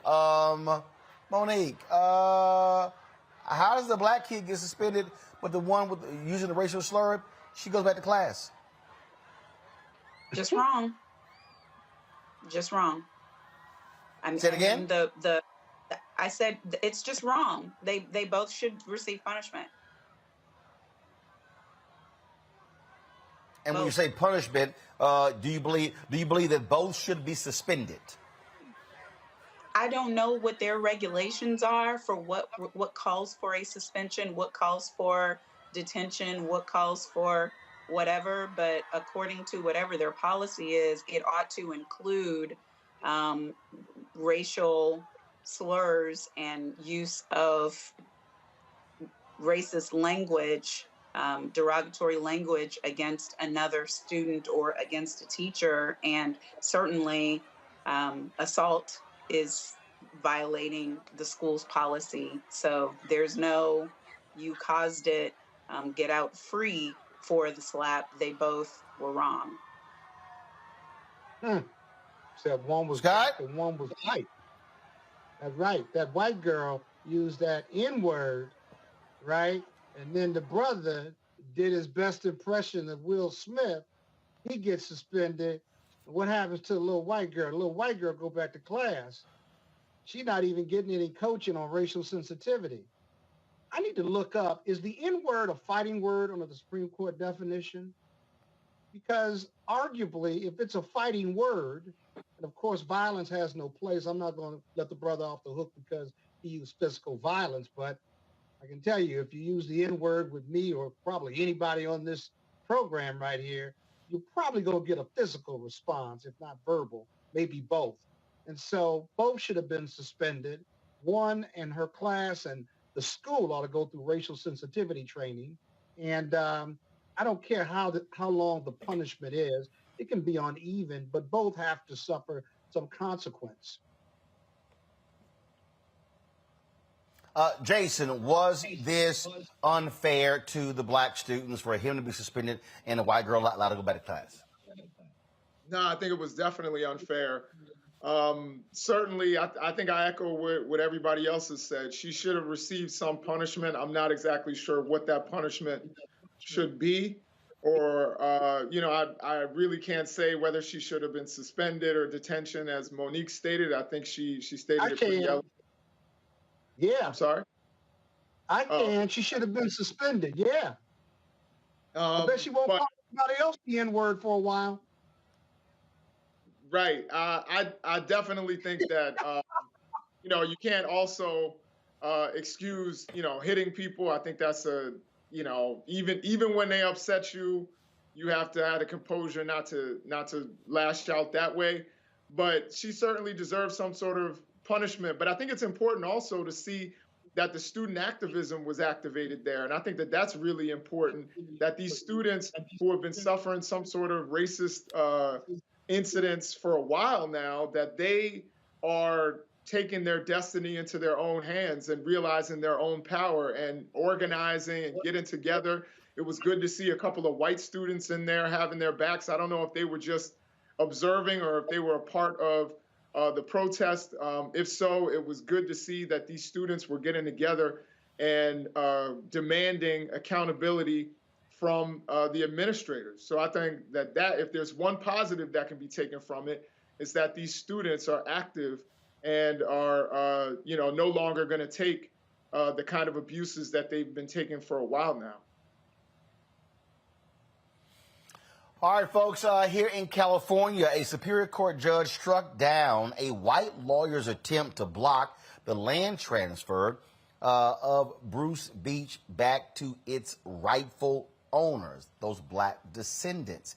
In September, California Governor Gavin Newsom signed a bill allowing the land to be returned to the Bruce family. However, attorney Joseph Ryan said the land transfer violates federal law and serves no purpose for the common good. In 1912, the Bruce family purchased the land and made it into a successful black-friendly resort, but the city confiscated the land, citing eminent domain. And so glad to see the court make that ruling. Folks, P.F. Chang's China Bistro has its first black CEO, Damola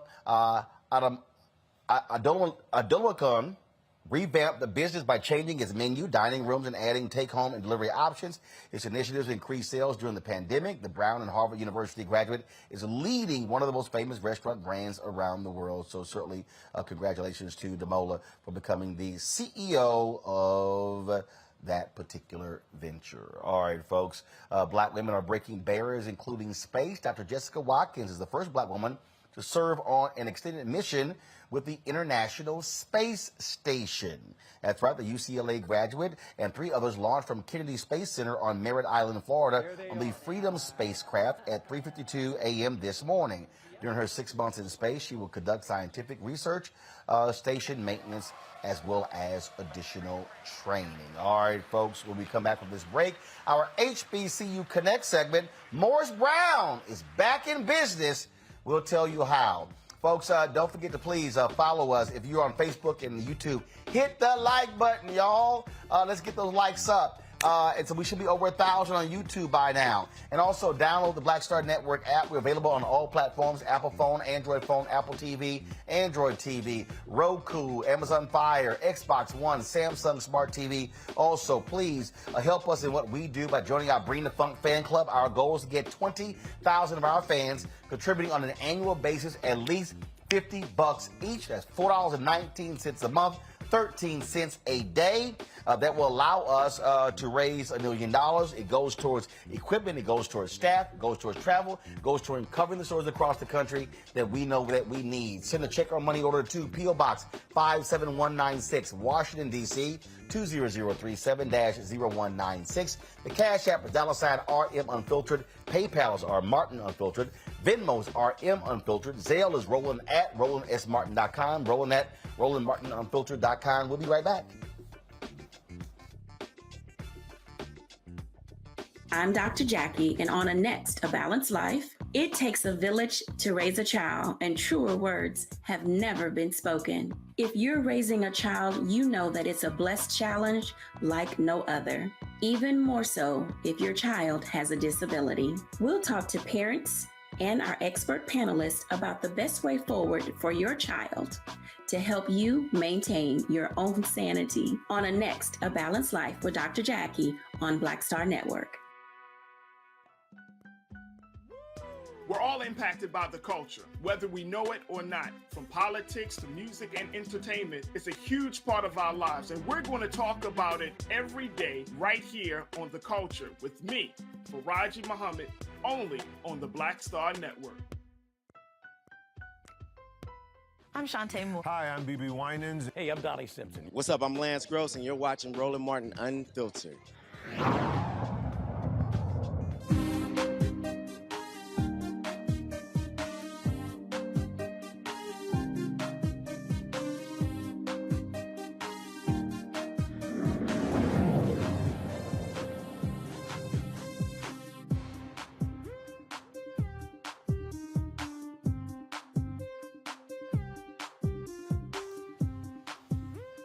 Fam, after a 20-year battle, Atlanta's Morris Brown College is now a fully accredited university. Students attending the college can now receive federal funding and graduate with accredited degrees. Morris Brown's president, Dr. Kevin James, says the school is the only college in the country to regain full accreditation and funding after 20 years without it. Financial mismanagement led to the school's loss of federal funding in 2002. Now, many people thought that Morris Brown closed. They actually never closed, but they basically lost all of their students, all of their faculty. They had to sell off land and all of that. The historically black college was founded in 1881 by the African Methodist Episcopal Church to provide higher education for African Americans. After the Civil War. Dr. Kevin Jones is going to be joining us on Friday's show. The thing here about Morris Brown and again getting getting this accreditation, that was a change in the last administration, Scott. When it comes to the different accreditation agencies, down you have SACS, which most folks use. But you had a number of religious institutions who were arguing that they should be expanding the use of accrediting agencies. That's really what allowed Morris Brown to gain the accreditation. And the point that they made is that it is the only school in Georgia that was founded by freed slaves. They say it was black folks who built Morris Brown. It was black folks who made it possible, and they said it still should be allowed to survive. And so they are back in business. Yeah, they are. And whether it's SACS or, this other accreditation process that you just mentioned, Payne College got accredited, got its accreditation as well. And so it's great for both of those institutions. Morris Brown never closed. Last year, they have about 50 students. I think this year they have about 50 students. But with this new accreditation, they got a shot rolling for the following reasons. They're part of the Atlantic University Center with Morehouse Spelman, Atlanta University, as well as Atlanta Clark University. One, they're a little farther north, but they're still in the AUC. They still own their land, if you will. And there's a ton of housing development focused on that AUC area that Morehouse Spelman, Morehouse School of Medicine, and Morris Brown can take advantage of. They've owned some land, which is near that the football stadium as well. That coupled with the George Floyd money, I call it the George Floyd money, where white millionaires, billionaires are giving money away to help the fact that Black Lives Matter. They've got a shot at that money now as well. And so I think if they stay focused, they manage, they lead the way they're supposed to, they'll be full partners with the other AUC institutions of higher academic learning. And I think the other schools in the AUC are pulling for them. The presidents are pulling for them. I'm pulling for them. I had a lot of friends who went to Morris Brown when I was at Morehouse in between 80 and 84. And so it's just a feel-good story, a great story. And let's hope and pray that they not only succeed, but they excel. It really is a significant deal, Jason. They never gave up. It's alumni. Folks, they said, no, we're not going to stop fighting to keep the school open. And they should be applauded that for 2 decades they fought through and made it happen. Yeah, no, it's a great story, as Scott said. And I'll say, One of my heroes is a Morris Brown graduate, Hosea Williams. I believe is Morris Brown graduate. Yes, sir. So Yes, sir. yeah, so I'm really, I've been pulling for Morris Brown this entire time. I'd actually heard rumblings that they were trying to get their accreditation back. So I'm really happy that they were able to accomplish it. And I hope that they, next year they have, 200 students, and the next year 2,000. And there will be another place in the Atlanta area for Black students to get a wonderful education like the other institutions in that area. Monique? Exactly. Nothing else. They covered it. That's it? That's it? That's it? Just one word? I can't believe she said that. That will never happen with Scott. That will never happen with Scott. One word will never happen. Let me put a punctuation just like on this never. story. Scott, you know I ain't lying. That will never happen. You will never give a one-word answer. All right, y'all. Going to our final break. When we come back, our Tech Talk segment, of course, where we always focus on African Americans who are in the tech space, and so we'll do that next. You're watching Roland Martin Unfiltered, broadcasting live from Los Angeles, right here on the Black Star Network. This week on the Black Table with me, Greg Carr. Reparations. Is it finally time? Two of the country's foremost authorities on the subject will join me to try to answer that very question. A powerful installment of the Black Table with me, Greg Carr, right here, only on the Black Star Network. On the next Get Wealthy with me, Deborah Owens, America's Wealth Coach, financial literacy. Without it, wealth is just a pipe dream. And yet, half of our schools in this country don't even teach it to our kids. You're going to hear from a woman who's determined to change all that, not only here, but around the world. World of Money is the leading provider of immersive financial education for children ages 7 to 18. We provide 120 online and classroom hours of financial education. That's right here on Get Wealthy on Black Star Network. Hi, I'm Eric Nolan. What's up, y'all? I'm Will Packer. I'm Chrisette Michelle. Hi, I'm Chaley Rose, and you're watching Roland Martin Unfiltered.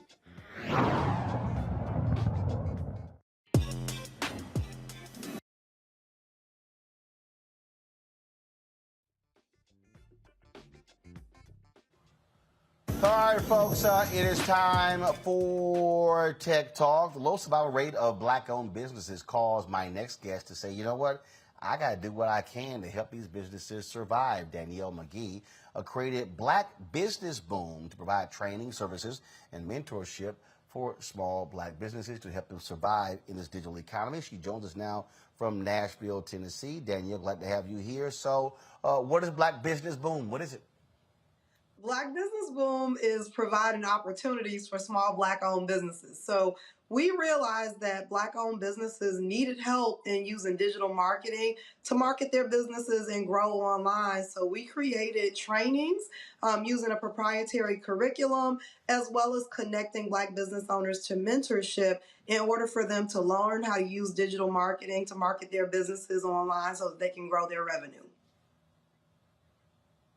All right. So what were you doing when you got this idea? What was happening? And was there one particular thing that caused it? Absolutely. So I've been a business owner myself for about 10 years, but I found myself going back to corporate America because of the struggles I ran into as a business owner. So I decided that I wanted to really help other business owners to avoid a lot of the struggle that I did when I opened my spa in Chicago. So I moved here to Nashville in 2016, and I started to actually go through a program that gave me the foundations of being a business owner. And I started to hear a lot of folks say, I don't get the support I need for my business. I don't know how to do marketing to grow my business. And I decided I wanted to create a solution. So actually in 2018, we launched Black Business Boom as the Groupon for Black-owned businesses. And we started to onboard businesses on our coupon platform, offering coupons in over 20 cities.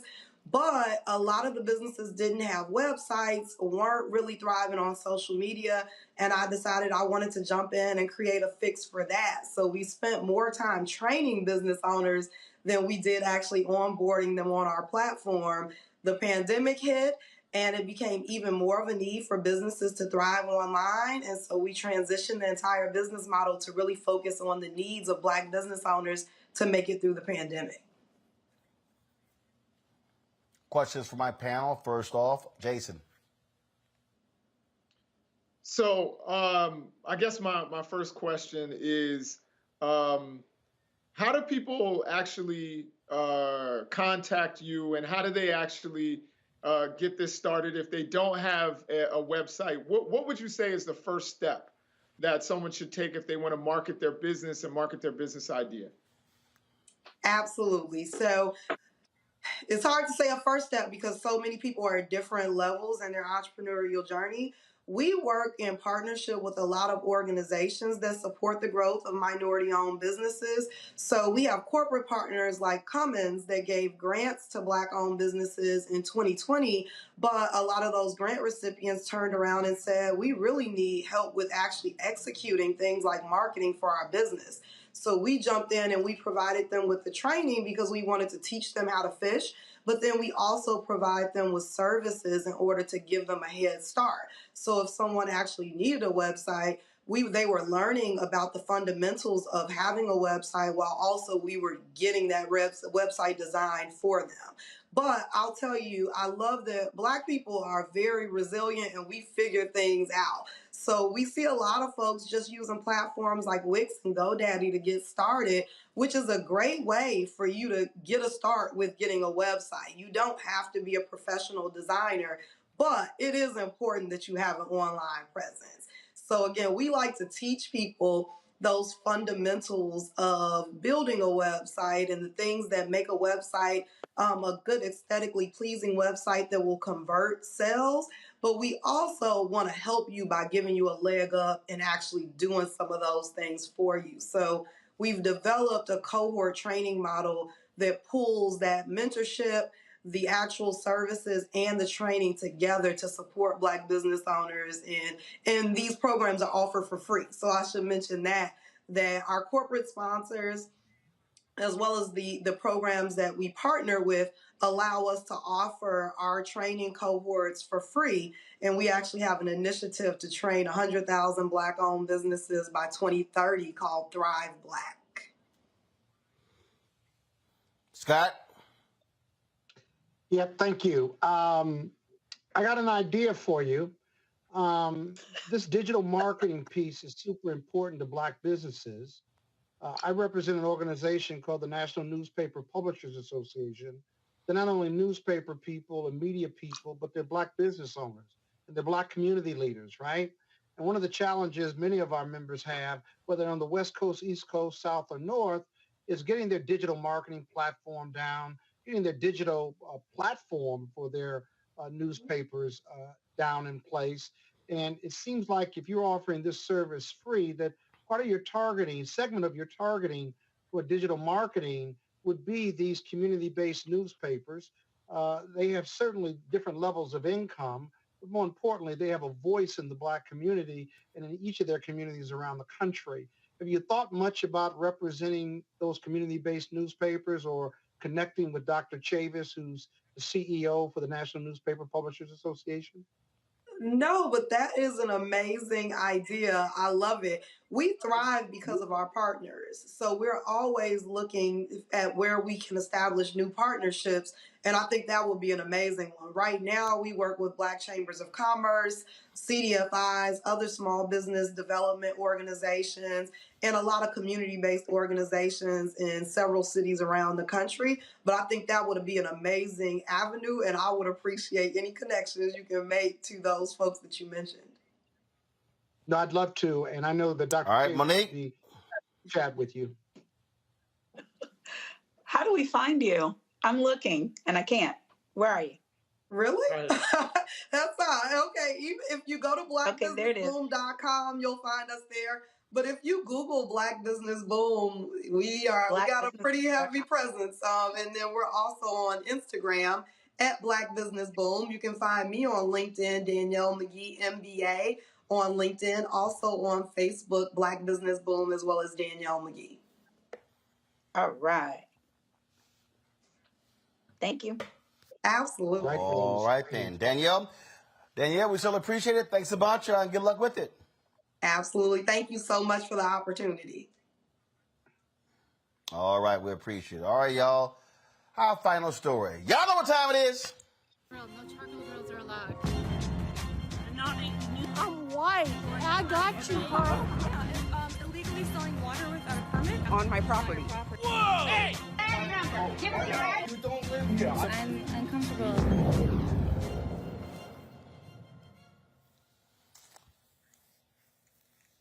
Okay, Juneteenth is not supposed to. It is the annual celebration of when the enslaved people of African descent in Texas got word that the Emancipation Proclamation had been signed. In Arkansas, they got the bright idea to have quite a diverse panel of people celebrating Juneteenth. Please show. Y'all got the graphic? Monique, that's a hell of a lineup right there.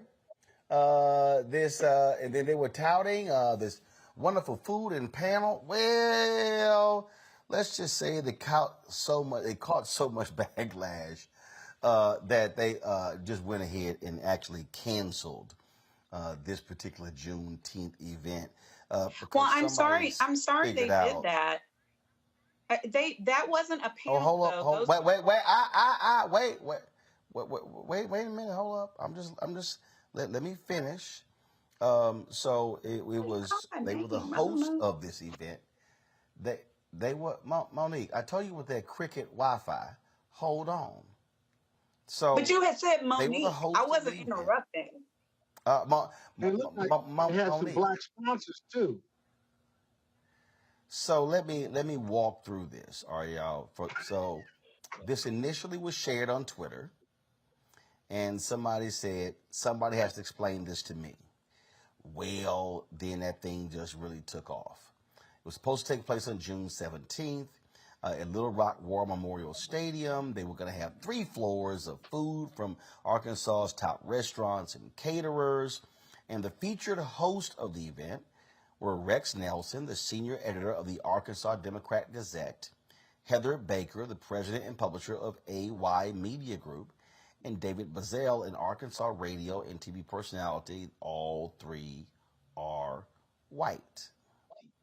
So after it got so much heat on social media, all of a sudden things changed. And in fact, this article here says that the Arkansas branch of the Urban League, which was one of the organizations listed on the poster proof as a beneficiary, took to Facebook and said they weren't even aware of the event. They said, quote, "Please read, the Urban League of the state of Arkansas is and was not involved in any aspect of this program. We are concerned about the appearance of participation without our approval. It's unfortunate that some fail to recognize the optics and the absolute need to engage prior to this being developed." And so as a result, the folks, though, one of them said that, in fact, Muskie Harris, a former Arkansas Razorback football player, who ran for Republican governor, lieutenant governor of Arkansas, said he also was pulling out on the event because it was supposed to be a theme of unity. He said, quote, "I got a rope around my neck and I'm tarred and feathered over an event that's already dead. It just got perceived in the wrong way and my sponsors said to leave it alone. It's dead, it's dried up." Monique, he says he will try to revive it next year. Now you can. Yeah. And that's what I'm saying. It's a shame. They're a victim of a hideous flyer, poor PR, people not thinking it through. These were probably the people who were responsible for getting the funding behind it, and they thought because they were popular that would be a draw for people in that area. I like the idea of something unifying. I like the idea of celebrating all that food, which I would hope would have included lots of Black business owners and Southern cuisine. It's a shame. And of course, Twitter did what Twitter does. And I was among them. I looked at it and I'm like, are you kidding? Because it was such a poor showing. But it seems like the idea behind it and the notion of supporting those organizations was a good one. So nobody wins on this. Jason, your thoughts? Yeah, but why not reach out to those organizations and say, hey, do you guys suggest anybody for our panel? Or, hey, do you guys have any suggestions for a host? We've got some people here and, we can unify and we can work something out that way. I agree that it probably was poor planning, but it was really poor planning. And, sometimes it's okay to ask for advice or ask for, support. And they said, hey, I don't, I'm not saying that I think that they had bad intentions, but why not actually talk to the Urban League if you're going to donate to them and actually maybe get some of their input and their suggestions about how to run the event, how to design the flyer, maybe people that should be involved, maybe people who are big in the Black community or the closest Black community to where this was located. I agree that Twitter sometimes just jumps on people and jumps on these things without having the backstory. And it probably, they did have good intentions, but I think that it's totally could have been planned out way better. Scott? Well, you know what? Let me tell you what bothers me about the story and this event not being done, because it doesn't have to be a Black event. And we know that if we have a unifying event with Black folks and white folks, that's a good thing, right? They can raise a bunch of money and support these organizations.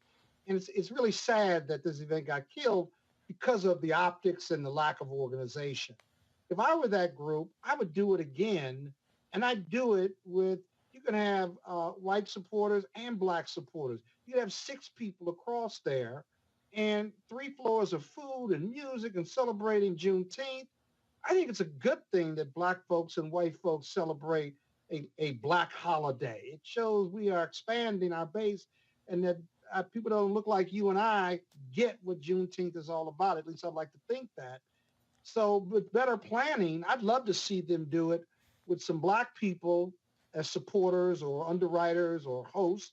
And let's do it again next year the right way, because I think it's a great concept, great idea. I'm disappointed that it didn't fly, if you will, for the reasons it didn't fly. And for everybody who jumped in from Twitter and said, shame on y'all, and got your national selves into Arkansas business because it was more people from everywhere than Arkansas, please do go ahead and donate to 100 Black Men of Arkansas chapter, and donate to local urban leagues, since the money that they were going to get from this event that you all think is inappropriate for them to have, they now are not going to get. Put your money where your mouth is. I'm always concerned when the optics are bad and that, we complain about white folks not supporting Black people and Black stuff in the Black community. And then they try to do it. They do it the wrong way, and they probably should have consulted. But I'm always wary that it feels like we're rejecting the event because they have 3 pictures of white people up there. That doesn't seem to be enough to reject it. The optics are powerful. I just wish they had done it the right way. And I hope they do it again next year. Yeah, no, I agree with that, but I think what people get afraid of is that you're going to center white people on Juneteenth.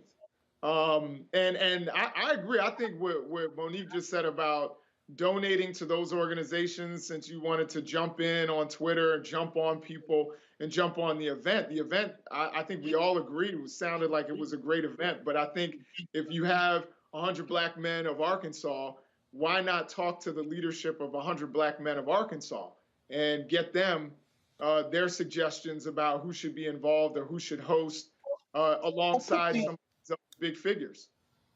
Or put the CEO or the chairman of the board of those organizations, right, on the flyer, right?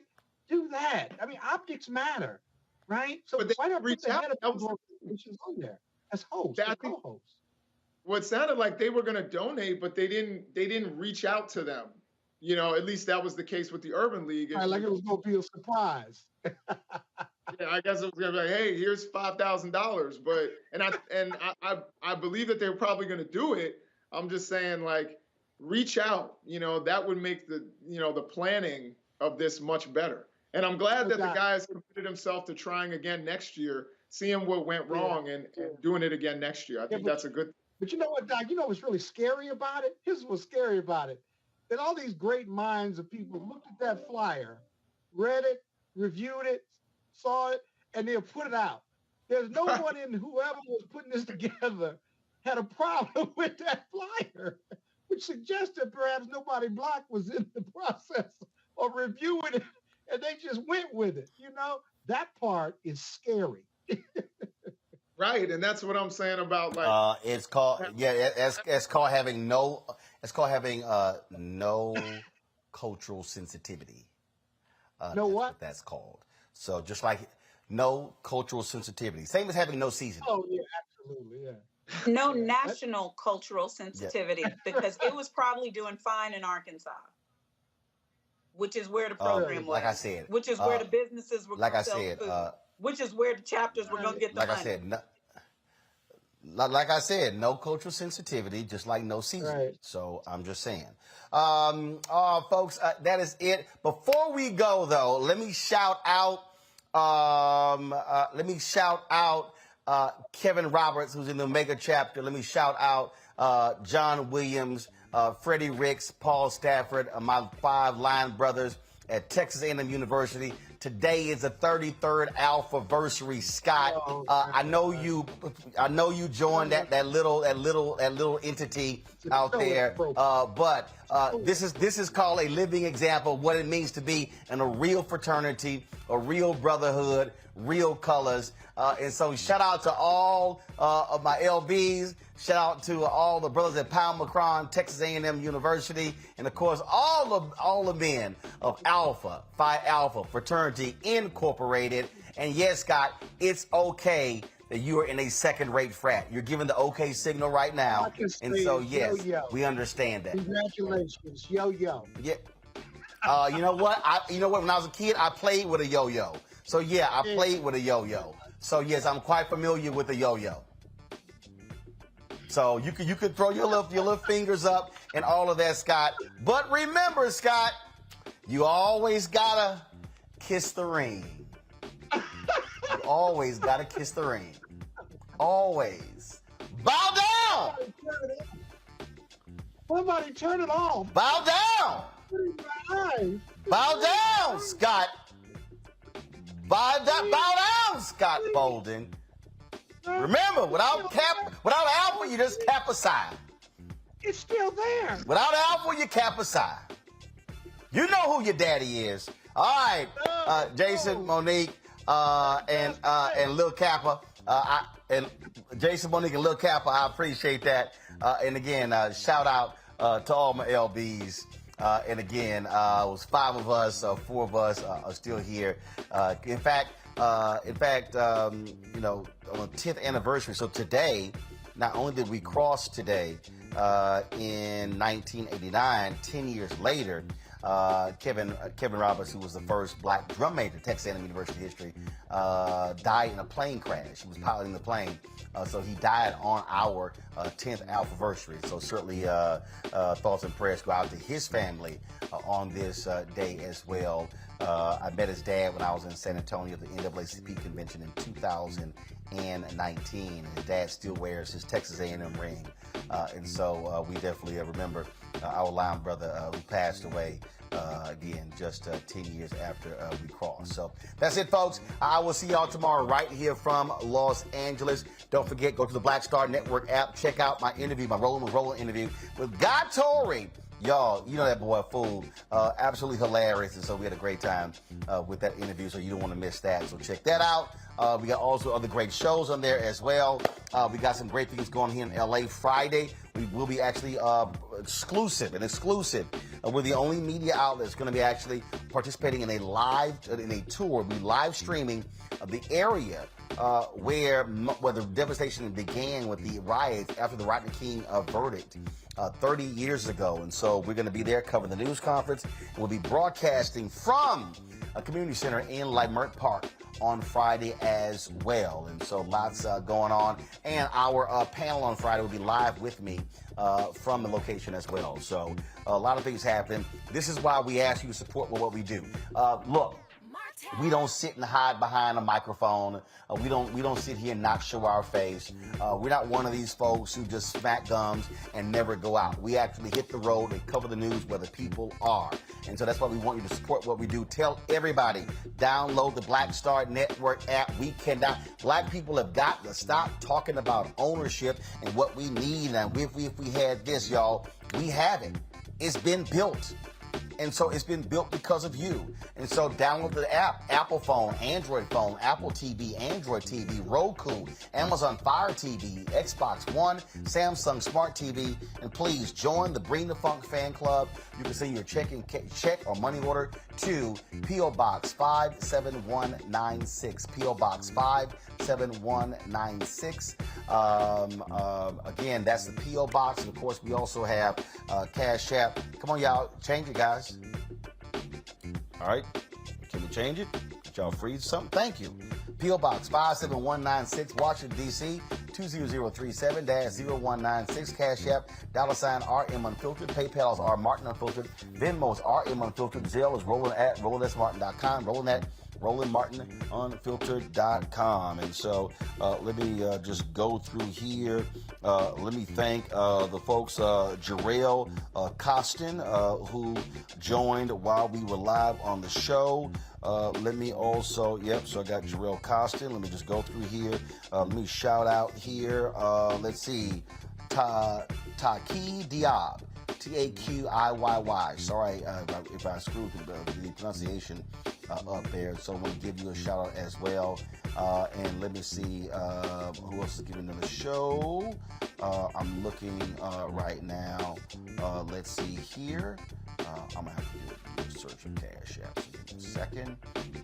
Let's see here. Colin Essene. We appreciate it. Thank you so very much. Alicia Lindsay, thank you so very much. Melvina Wright, Veronica Fisher. Let's see here.